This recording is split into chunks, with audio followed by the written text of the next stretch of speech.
तेरा पूरा परिचय पवित्र आत्मा परमेश्वर की जीवित उपस्थिति है। वह केवल एक शक्ति या भावना नहीं बल्कि परमेश्वर का आत्मा है जो विश्वासियों के साथ रहता है। बाइबल हमें सिखाती है कि पिता परमेश्वर, पुत्र यीशु मसीह और पवित्र आत्मा एक है। पवित्र आत्मा मनुष्य को परमेश्वर के निकट लाता है और उसके जीवन को भीतर से बदलता है। जब यीशु पृथ्वी पर अपनी सेवा पूरी करने वाला था तब उसने अपने चेलों से कहा कि वह उन्हें अकेला नहीं छोड़ेगा। उसने प्रतिज्ञा की कि पवित्र आत्मा आएगा और उन्हें सिखाएगा, संभालेगा और सामर्थ देगा। पिंतेकुस्त के दिन जब पवित्र आत्मा उतरा तब चेलों के जीवन पूरी तरह बदल गए। जो लोग पहले डरते थे वही साहस के साथ प्रभु का वचन सुनाने लगे। पवित्र आत्मा आज भी विश्वासियों के जीवन में कार्य करता है। वह पाप का एहसास दिलाता है, प्रार्थना में सहायता करता है, टूटे मन को शांति देता है और आत्मिक जीवन को मजबूत बनाता है। बहुत लोग संसार में शांति और सच्चाई खोजते हैं, लेकिन सच्चा विश्राम केवल प्रभु की उपस्थिति में मिलता है। पवित्र आत्मा मनुष्य को परमेश्वर के प्रेम और सत्य का अनुभव कराता है। पवित्र आत्मा का महत्व। पवित्र आत्मा विश्वासियों का सहायक है। वचन परंतु सहायक अर्थात पवित्र आत्मा जिसे पिता मेरे नाम से भेजेगा वह तुम्हें सब बातें सिखाएगा। यूहन्ना 14:26। पवित्र आत्मा विश्वासियों को मार्ग दिखाता है। एक पवित्र आत्मा नया जीवन देता है। जब मनुष्य प्रभु को स्वीकार करता है तब उसका जीवन बदलने लगता है। वचन, यदि कोई मसीह में है तो वह नई सृष्टि है, पुरानी बातें बीत गई हैं। 2 कुरिन्थियों 5:17। प्रभु जीवन को नया बनाता है। 2 पवित्र आत्मा प्रार्थना में सहायता करता है। जब मनुष्य कमजोर होता है तब पवित्र आत्मा उसकी सहायता करता है।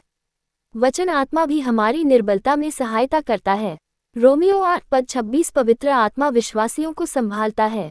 3 पवित्र आत्मा शांति देता है। जहाँ प्रभु का आत्मा होता है वहाँ मन को विश्राम मिलता है। वचन, मैं तुम्हें शांति दिए जाता हूँ, अपनी शांति तुम्हें देता हूँ। यूहन्ना 14:27। सच्ची शांति प्रभु से मिलती है। 4 पवित्र आत्मा सत्य का मार्ग दिखाता है। वह मनुष्य को सही और गलत की पहचान कराता है। वचन, तेरा वचन मेरे पाँव के लिए दीपक और मेरे मार्ग के लिए उजियाला है। भजन संहिता 119:105। प्रभु का वचन जीवन का प्रकाश है। 5 पवित्र आत्मा भय को दूर करता है। जहाँ प्रभु का आत्मा होता है वहाँ साहस बढ़ने लगता है।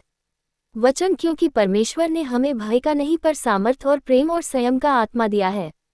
2 तीमुथियुस 1:7। प्रभु अपने बच्चों को साहस देता है।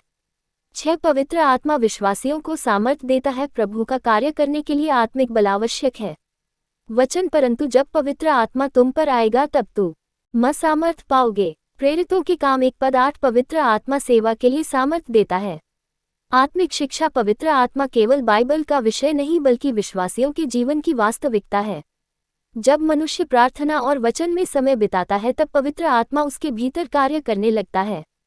वह मनुष्य को पाप से दूर करता है और परमेश्वर के मार्ग में चलना सिखाता है।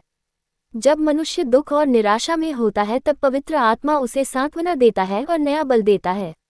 सच्चा आत्मिक जीवन पवित्र आत्मा के बिना संभव नहीं है। वही विश्वासियों को प्रभु के और निकट लाता है। जीवन में कैसे लागू करें? प्रतिदिन प्रार्थना में समय बिताएं, परमेश्वर के वचनों पर मनन करें, पवित्र आत्मा की अगुवाई को स्वीकार करें, पाप से दूर रहने का प्रयास करें, डर और चिंता प्रभु को सौंप दें, आत्मिक संगति में बने रहें, धन्यवाद और आराधना करें, प्रभु की आवाज सुनना सीखें। निष्कर्ष, पवित्र आत्मा परमेश्वर की जीवित उपस्थिति है जो विश्वासियों को शांति, सामर्थ और नया जीवन देता है। वह टूटे मन को संभालता है, डर को दूर करता है और आत्मा को मजबूत बनाता है। आज भी पवित्र आत्मा लोगों के जीवन में कार्य कर रहा है। वह मनुष्य को सत्य का मार्ग दिखाता है और उसे परमेश्वर के और निकट लाता है। इसलिए अपने जीवन को प्रभु के सामने खोल दो और पवित्र आत्मा को अपने भीतर कार्य करने दो, क्योंकि वही शांति, सामर्थ और आत्मिक जीवन देने वाला परमेश्वर का जीवित आत्मा है। प्रार्थना है। स्वर्गीय पिता, मैं तेरा धन्यवाद करता हूँ कि तूने अपने पवित्र आत्मा को हमारे सहायक और मार्गदर्शक के रूप में भेजा। मेरे जीवन को अपने पवित्र आत्मा से भर दे ताकि मैं तेरी इच्छा के अनुसार चल सकूं। हे पवित्र आत्मा, मेरे मन को शुद्ध कर, मुझे सत्य का मार्ग दिखा और मेरे भीतर नया जीवन भर दे। जहाँ डर है वहाँ साहस दे, जहाँ निराशा है वहाँ आशा दे, जहाँ कमजोरी है वहाँ अपनी सामर्थ भर दे। प्रभु, मुझे अपने वचनों में स्थिर रख और मेरी प्रार्थना को मजबूत बना। मेरे परिवार को भी अपनी शांति और सुरक्षा में बनाए रख। धन्यवाद प्रभु, क्योंकि तू आज भी अपने आत्मा के द्वारा कार्य करता है और अपने बच्चों को कभी अकेला नहीं छोड़ता। यीशु मसीह के नाम से आमीन।